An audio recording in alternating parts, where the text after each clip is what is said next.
Is one night at Halloween Horror Nights enough time to experience everything?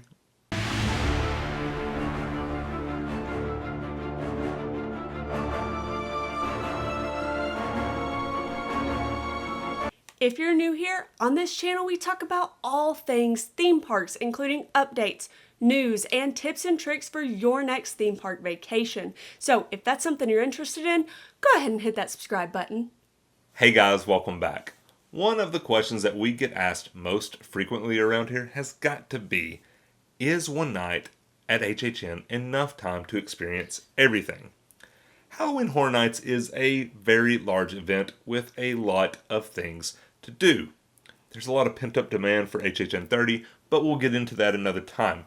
What we figured we'd do in today's video is talk about whether or not we think it's possible, and also give you some tips and tricks to help you optimize and make the most out of your situation, no matter what scenario you find yourself in. The best way that you can guarantee you get to experience everything at HHN in one night is to purchase an R.I.P tour. R.I.P. An R.I.P tour is a VIP experience that comes with benefits like priority entry into each house once per night, a VIP entrance into Universal Studios, a pre-tour reception at Cafe La Bamba. That's where you get the nom-noms.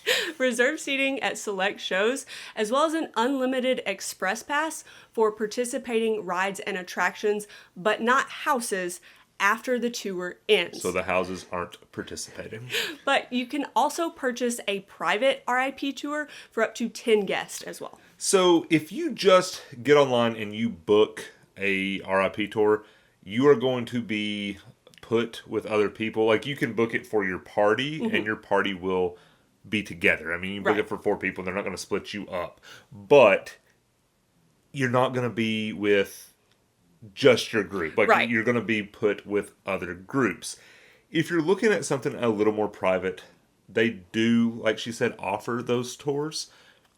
But you can't even find the price online. No. You actually have to call Universal to get a quote. I don't know about you all, but for us, you may be in a different boat, like a yacht.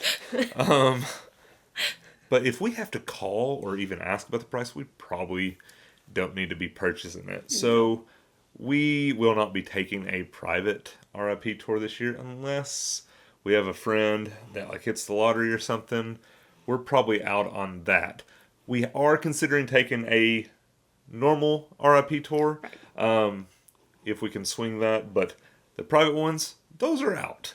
With the R.I.P tour, you do have a tour guide that guides you around the park according to your itinerary, and you basically just get to walk into all of the houses. Yeah, so you don't really have a say on that itinerary. It's sort of set up because there's a lot of different R.I.P groups going around. But there are 3 lines, essentially, at Halloween Horror Nights. You're going to have the standby line, the express line, and then no line. And no line is where the R.I.P tour is at. You see them. We've never, like I said, we've never taken one, but we see them down there. It's like, it's a person with like a lightsaber. Can't say lightsaber. That's a Disney property. It's a person with like a glow stick, and they've just got a group following them around. They're in scrubs most of the time. Yeah. The really cool thing is that they do tell you a lot of like backstory about the houses or the scare zones. Whatever you're about to go into, they know everything about it. It's just, it seems like something that is specifically made for people who only have one night in the park. Like, if you can wing it and afford it, like, I think this is the perfect thing, and it is specifically made for the people who don't have a lot of time. The R.I.P tour starts at $229.99 per person, and there are several nights that are already well over $300. On top of this, that doesn't include access to the event, so you do have to purchase a single night ticket on top of that, meaning that the cheapest that you could purchase an R.I.P tour is $300 per person, and that's not even including tax. Yeah, so that's why we were talking about being able to wing it. You are paying for convenience. You don't have to make any plans. You don't have to do anything. The night is right in front of you. You're going to be taken care of. But it comes at a hefty price point. Yeah. If you want to make the most out of your night at HHN, but you don't want to spend a fortune on an Yacht R.I.P. money. tour. Yacht money. The next option is to purchase an express pass. But something to keep in mind is that the Halloween Horror Nights express passes are not unlimited. Yeah, they don't. We get the question sometimes. It's like, oh, we'll just purchase. Like, why can't you just purchase the unlimited express pass for Halloween Horror Nights? They don't offer it. Hollywood does offer it, and I think that's Right. where some of the confusion comes in. Right. But Orlando does not offer an unlimited express pass for HHN. So what that means is that you can only use that express pass once Yeah. for each house. So keeping that in mind, you need to be strategic about when you use your express passes. Yeah. If you utilize Stay and Scream, which you should, and you get through and there's a house that doesn't really have a long wait time, there's no point in burning your express pass when you could just go through the standard line, and then later in the night you could use your express pass when there's actually a long line. Yeah, there's no reason to use a like one-time 50% discount coupon that you got at, say, Long John Silver's. We haven't eaten there in years. And when you make a $4 order, wait till you have that $50 order to really get them. But seriously, the last time that we were there for an event, which was HHN 29, Right. we did some planning, we did some studying, and we were actually able to use our Express Pass to do every house twice, and we did that 2 nights in a row. Right. They were long nights, and our feet were hurting, but we didn't have as many days last year, or at the last event, Right. like we were wanting. So we wanted to get the most of it, and we got the most of it. We would also probably suggest going to the Stay and Scream area with the busiest houses, which in the past has usually been over by Finnegan's. But this year, with Beetlejuice being in the back of the park, it might be a better idea to start in Springfield. It's just going to take some time to figure out, right? Right. Like the event hasn't started. We don't know where crowds are going to flock. Yeah. I think that's how I want to say it. Beetlejuice is, in our opinion, probably going to be one of the most popular houses. Right. But there's just a lot of really good houses in the lineup that are speculated, whatever. So people will be pulled different ways. I'm just not sure what area is going to be the busiest. Also, as far as the strategy of going to the busiest houses first, that's debatable too. Right. We've had success doing that. We've also had success knocking out as many houses that have like low wait times as possible first.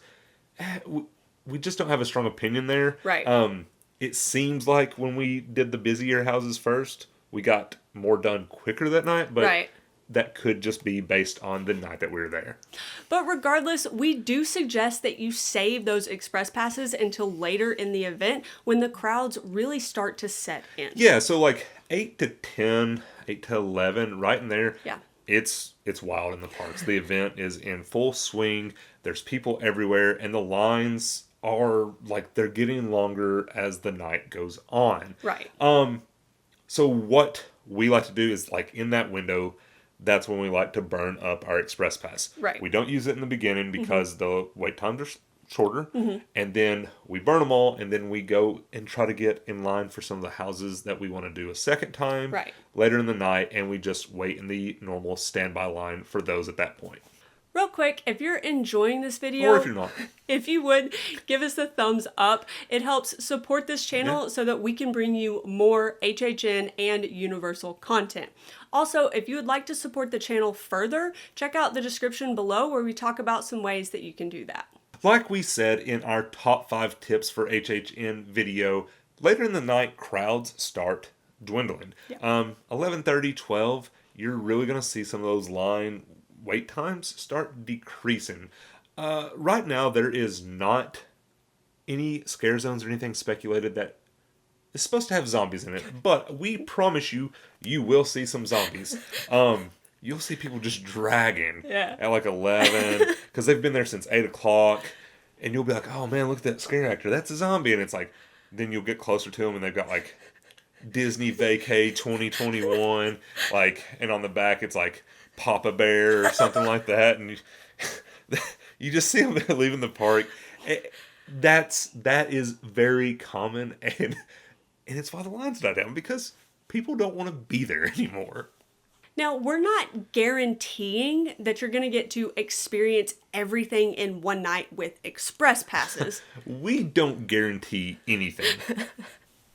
Okay, we guarantee that we will get a Twisted Tater at some point during the event, and that our feet will hurt. But other than that, we're not going to guarantee anything. It's possible that you get everything done in one night, but this year's event is supposed to have at least 2 shows as well as 10 haunted houses, so that's a lot to get through. But you should be able to do at least all of the houses once, barring some unforeseen circumstance. So I'll go as far as saying I think it's probable that you can do everything in one night with Express Pass.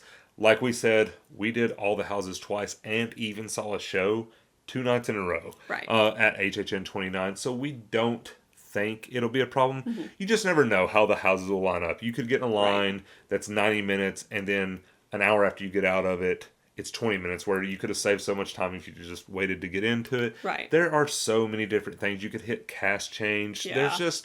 There's a lot of variables there. But what you are going to have to do to make sure you get all that done is you're going to have to be there from can till can't. And what we mean by that is you can get in line for Stay and Scream. So you need to be there at Stay and Scream.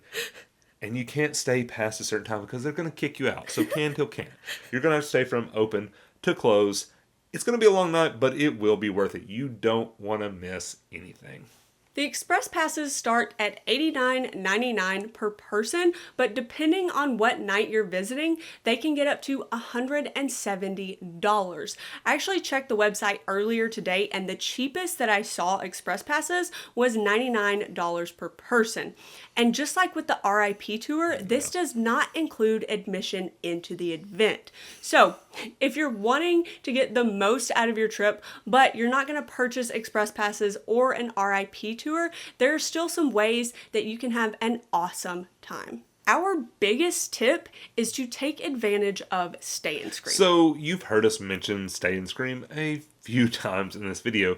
And just in case you aren't aware, Stay and Scream is essentially early park admission for Halloween Horror Nights. It is simply a way to get you into the parks or into the event before the general crowd starts making their way in. If you are visiting HHN for one day and you don't have express passes or an R.I.P tour, you absolutely need to take advantage of Stay and Scream. Can till can, yeah. And the way that you do that is you have to have entrance into the parks. Yeah. So you either have to have a daily ticket or an annual pass. Yeah.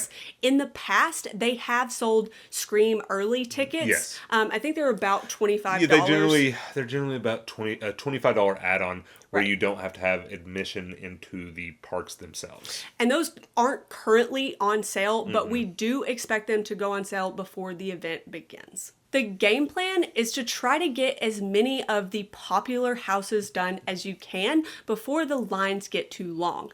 Like we said earlier, we're not really sure what houses people are going to be the most excited about this year, so we would suggest prioritizing the houses that you want to see most. Then once the main gates are open and the lines really start to build up, you should try to go to some of the houses with the lower wait times then. Yeah, like you can bounce around, just try to maximize your time in the parks by hitting up some of the houses that you haven't done that the wait times are low in at that moment. Right. But what we really suggest doing, we like to do homework. So if you're not going opening weekend, you can download the app. If you have the Universal app, it's the same one. And you'll see wait times for the houses as they start popping up. Right. And so we like to kind of look at it and see what wait times are throughout the night for certain houses. Right. Say there's a house that's not really high on your priority list, but you are trying to get everything done, and you see that house from, say, 6 to 10, it's like a 60-minute, it averages being a 60-minute wait. But then at like 10:30 or 11, it goes down to 25 minutes. Just wait. Like, don't get in line for it when it's 60 minutes just because you haven't done it yet. Right. Wait. Like, and do that for a bunch of them, because there does tend to be sort of like a pattern right. with the wait times in the houses that you can pick up on. Like, it's just like it's like crowds sort of move a certain way throughout the event. Right. And you can really save a lot of time by just understanding where you need to be and at what time you need to be there. We have actually never been to the event together without having an express pass because we are so fancy. Just straight bougie. No, seriously, it's just because we don't typically have a lot of time at the event, so we just want to make sure we get everything done. But we wanted to do some research for you all, so we reached out to a good friend of the channel, Matt, over at Theme Park Bar. He actually has his own YouTube channel where he makes theme park drinks. He makes drinks from all the theme parks, Universal, Disney, SeaWorld. If that's your kind of thing, you need to check it out. He even makes drinks from Halloween Horror Nights. Yeah, we'll put a link up here, and we'll also put one down in the description so you can check him out. Yeah, but so he's been going every year since 2009. So he is a veteran, and he said at HHN 29, he was able to do all 10 houses in one night without having express. He even said in 2017 he was able to do all the houses plus a show. So it is possible. Our biggest hesitancy, I guess, is that the event's growing in popularity every year. Yeah. It's kind of a double-edged sword because we're getting more houses, we're getting better like props, we're getting all kinds of great things with the popularity, but it's also making it harder to do everything in one night, like because the crowds are coming in with that popularity. So what's our final verdict on whether or not we think you can do everything in one night without express or without doing an R.I.P. tour? We think it's going to be very difficult. We're not going to say impossible. We're just going to say improbable. If you have a different experience from previous years or this year as the event kicks off, if you get to go and you don't have express and you get to do all these things, come back and let us know. We'd love to hear that because we want to be able to share that with other people. But our final verdict is just going to be improbable. All right, guys, that wraps up today's video. Leave us a comment in the comment section and let me know, how many Twisted Taters do you think I can fit in a size 13 shoe? If you enjoyed this video, give us a thumbs up. You can hit that subscribe button and turn on that bell notification so you get an alert every time we post a new video. I'm gonna say 7. Thanks for watching.